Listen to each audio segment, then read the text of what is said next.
All right, listen up. Agung Riazi here, and I'm about to drop some serious truth bombs that are going to change how you look at your business, your idea, your hustle, whatever it is you're pouring your blood, sweat and tears into. You think you need some fancy pants expert, some high-paid consultant to tell you what's what? Bull. You need to understand your market. You need to validate that brilliant idea buzzing in your head, and you damn well need to make smarter business decisions. And guess what? You can do it. You, without emptying your bank account. This isn't rocket science, it's about being smart and scrappy.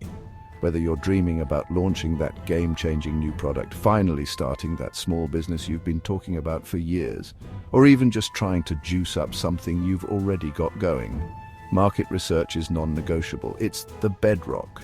It's how you truly get under the skin of your audience, figure out what makes them tick, what your competitors are screwing up or getting right, and what seismic shifts are happening in your industry. You're flying blind without it, and I don't want you flying blind. I want you flying a damn fighter jet, fully equipped. And here's the kicker, the part that should get you fired up. You don't need a massive budget. You don't need to hire some overpriced agency that's going to give you a 100-page report you won't even read. Nah.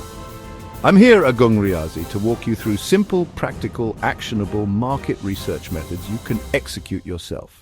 Right now, step by freaking step. So lean in, turn off the distractions, because this is the stuff that actually moves the needle. Let's go.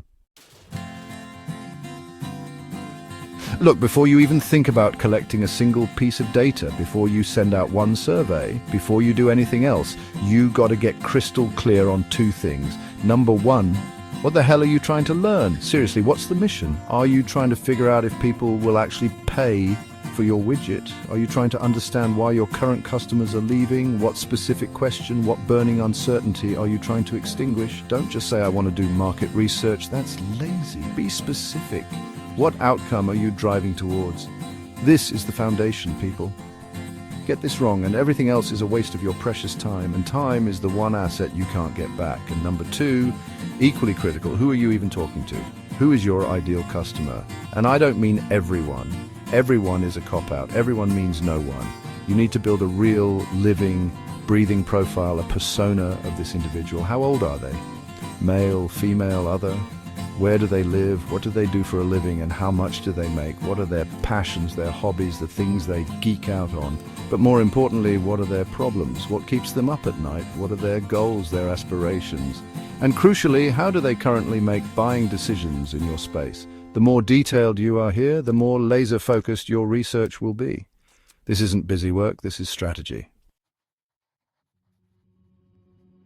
All right, you've got your goal, you know who you're targeting. Now it's time to look outwards. You need to understand the battlefield. Who are you up against? Researching your competitors isn't about copying them. It's about understanding their game so you can play yours better, so you can find the gaps, the weaknesses, the opportunities they're missing. How do you find these folks? It ain't hard. Jump on Google, type in keywords related to your product, your service, your idea. See who pops up. Check social media. Who's making noise in your niche?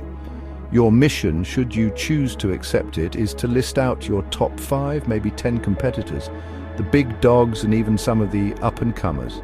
Once you've got your list, it's time to go deep. Visit their websites.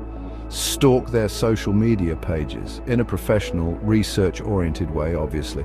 What's their branding like? What's their vibe? How are they pricing their stuff? What are customers saying in the reviews? The good, the bad, and the ugly. Pay attention to the content they're putting out. And yeah, there are tools that can help you here.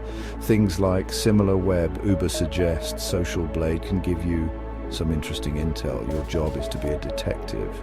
Take meticulous notes. What are their strengths? Where are they dropping the ball? What are customers raving about or complaining about? What marketing angles are they using? What exactly are they offering? This intel is pure gold. Now, we're talking about getting direct feedback. Surveys, my friends, are one of the simplest, most effective ways to collect actual insights straight from the horse's mouth. Your potential customers. Stop guessing what they want. Ask them. And don't tell me it's complicated. There are amazing tools out there, many of them free or super affordable, like Google Forms, Typeform, SurveyMonkey. These platforms make it easy to build and distribute surveys. The key? Keep it short and sweet. Nobody has time for your 50-question epic. Aim for 5 to 10 well-crafted questions.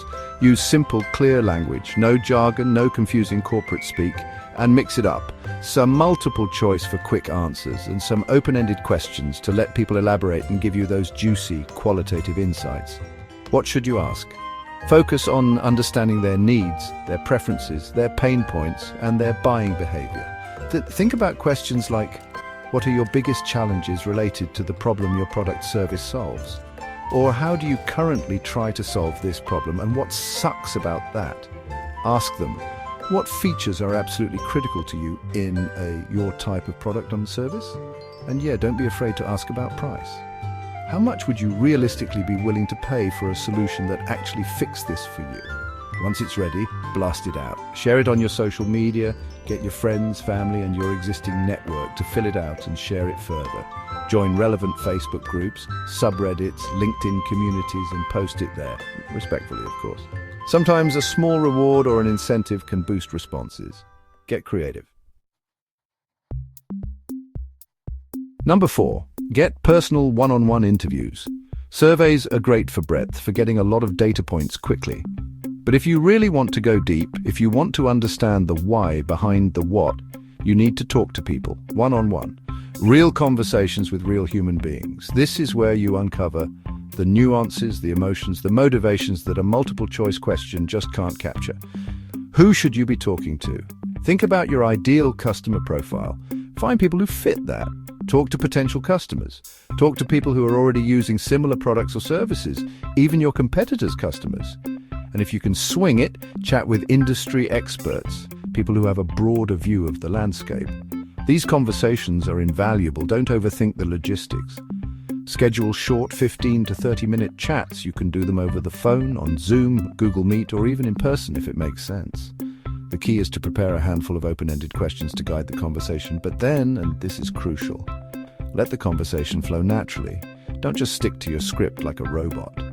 Ask follow-up questions. Dig deeper when they say something interesting. Your goal here isn't just to collect facts. It's to understand their world, their frustrations, their desires, and how they make decisions. You're looking for those aha moments, those deep insights that can truly shape your offering. This is where empathy meets execution. But Chapter 5, afraid to lurk and learn, the goldmine of online communities. I'm telling you, the internet is a goldmine if you know where to look. People are out there right now talking openly and honestly in online communities and forums about their problems, their needs, what they love, and what they absolutely hate. This is unprompted, unfiltered feedback, and it's incredibly valuable for your research. You just need to become a digital anthropologist for a bit. Where should you be lurking? Think about where your target audience hangs out online. Facebook groups related to your niche or industry are a fantastic starting point. Reddit is another treasure trove. Search for subreddits where your potential customers are active and discussing relevant topics. Don't stop there. Quora is packed with questions people are asking, which can give you direct insight into their pain points.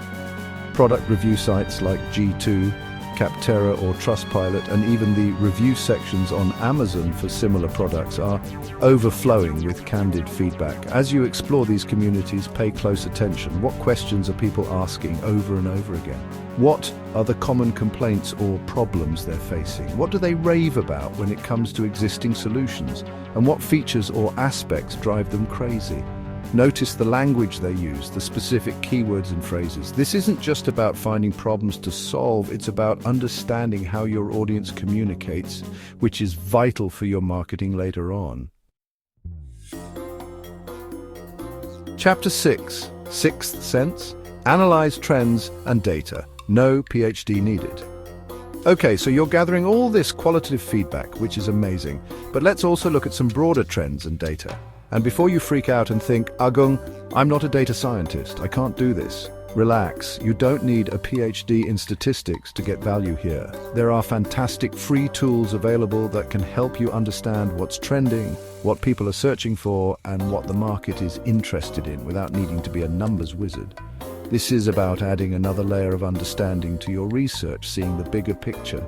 You're looking for patterns, for shifts, for emerging opportunities. So What tools am I talking about? Google Trends is your best friend here. You can see how interest in certain topics or keywords is changing over time, compare different terms, and even see regional interest. It's incredibly powerful. Answer the Public is another gem. It visualizes the questions people are asking around specific keywords. Statista can give you access to a ton of market data and statistics, often for free or with a basic account. And don't forget about Think with Google. They publish a lot of research and insights on consumer behavior and industry trends. Using these tools can help you spot rising interest before they become mainstream, understand seasonal trends that might affect your business, and even spark new ideas you hadn't considered. It's about being informed. Chapter 7. Finally, Step 7, wrap it up. Summarize your intel. You've done the work. You've defined your goals, Idaho'd your audience, spied on competitors, run surveys, conducted interviews, lurked in communities, and analyzed trends. That's a ton of information, a ton of raw material, but raw material isn't useful until it's processed. So, the final crucial step is to bring it all together. You need to synthesize all these findings, connect the dots, and create a clear, concise summary. Think of it as your internal intelligence report. This isn't about creating a fancy document to impress someone. It's about creating a practical tool for and your team to make better decisions. What should this summary include? You want to highlight the key insights you've uncovered about your target audience, their biggest needs, pain points, and motivations. Detail your competitors' main strengths and, more importantly, their weaknesses and the gaps you can exploit. Summarize what you've learned about market demand for your idea and any broader trends that are relevant. Crucially, identify any clear gaps in the market that your product or service could fill. And finally, list out any new ideas, opportunities, or potential pivots that have emerged from your research. This report becomes your roadmap. Use it to refine your product idea, sharpen your marketing plan, and build a more robust, resilient business strategy. This is how you turn research into results. Out at wrap up, go do it. So there you have it. Market research sounds intimidating, right? But as you've just seen, it doesn't have to be expensive. It doesn't have to be overly complicated. And you absolutely do not need to be some kind VP of insights at a Fortune 500 company to pull it off. With the right tools, many of which are free, and more importantly, the right mindset. A mindset of curiosity, of listening, of wanting to genuinely understand. You can gather incredibly meaningful insights about your market, your customers, and your competitors all on your own. You have the power to do this. And why does this matter so damn much? Because doing this, putting in this foundational work, is what allows you to make smarter, more informed decisions. It's what helps you avoid costly mistakes. It's what significantly increases your chances of real, sustainable business success. You stop guessing and start knowing. You stop hoping and start strategizing. This isn't just about launching something, it's about launching something that people actually want, something that solves a real problem, something that has a fighting chance in a noisy world. That's what I want for you for Agung Riazi. So what now? Don't just nod your head and say, "Great video, Agung." That doesn't help anyone. The only thing that matters is execution. Take action today, not tomorrow, not next week. Pick one method we talked about, just one, and start. Whether it's drafting a 5-question survey, identifying 3 competitors to analyze, or finding one online community to observe. Start small, build momentum, and get those insights flowing. Your future business will thank you for it. Now go get 'em.